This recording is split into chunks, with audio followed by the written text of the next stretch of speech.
राष्ट्रवादी पक्षाचे अध्यक्ष माननीय शरदचंद्रजी पवार साहेब इथे आले आणि त्यांच्या हातात मी माईक दिला. शरद पवार साहेब कसे म्हणतील?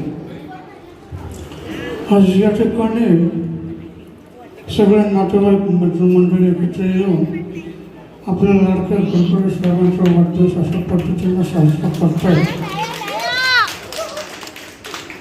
अतिशय चांगल्या पद्धतीचं आयोजन या ठिकाणी श्री देवेंद्र फडणवीस साहेब.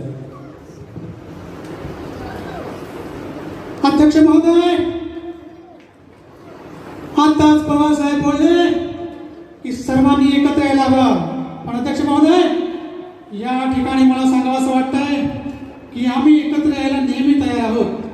पण अध्यक्ष महोदय, खऱ्या अर्थाने बघायला गेलो तर आज महाराष्ट्रात आज या ठिकाणी जो वाढदिवसाचा कार्यक्रम आयोजित केला आहे त्यासाठी माझ्या पक्षातर्फे मी त्यांचे अभिनंदन करतो आणि एवढंच बोलतो, या ठिकाणी सुचलेली आहे मला एक कविता. या ठिकाणी मला सुचलेली आहे कविता, ती मी ऐकवतो आता.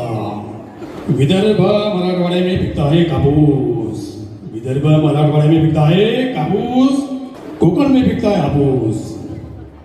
तिकडे नागपूरमध्ये मिळते है संत्री, मोदीजीने बनाया मुझे सामाजिक मंत्री. सकाळी चहा सोबत खाल्ला आहे बिस्किटाचा पुऱ्या गुड्डे. सकाळी मी चहा सोबत खाल्लेला आहे बिस्किटाचा पुऱ्या गुड्डे आणि यांना माझ्याकडून हॅपी बर्थडे. ते युवा नेते माननीय पर्यावरण मंत्री आदित्यजी ठाकरे, त्याला आदित्य ठाकरे कसं सगळ्यात आधी गडकरी काकांना वाढदिवसाची शुभेच्छा. बरेच वेळा तुम्ही बघता इथे मोठे मोठे निधी आले आहेत, सगळे गडकरी काकांना आपल्या पक्षात घेण्यास उत्सुक आहे. मला ते एकच विचारायचं आहे की याने अधिकारी सुचलं, आजच्या मुहूर्तासाठी थांबायची काय गरज होती? बेरोजगारीचा प्रश्न असेल, पाण्याचा प्रश्न असेल, रस्त्यांचा प्रश्न असेल आणि सगळ्यात माझ्या जवळचा प्रश्न म्हणजे पर्यावरणाचा प्रश्न. पंतप्रधान नरेंद्र मोदीजी आलेले. मेरे प्यारे देशवासियों,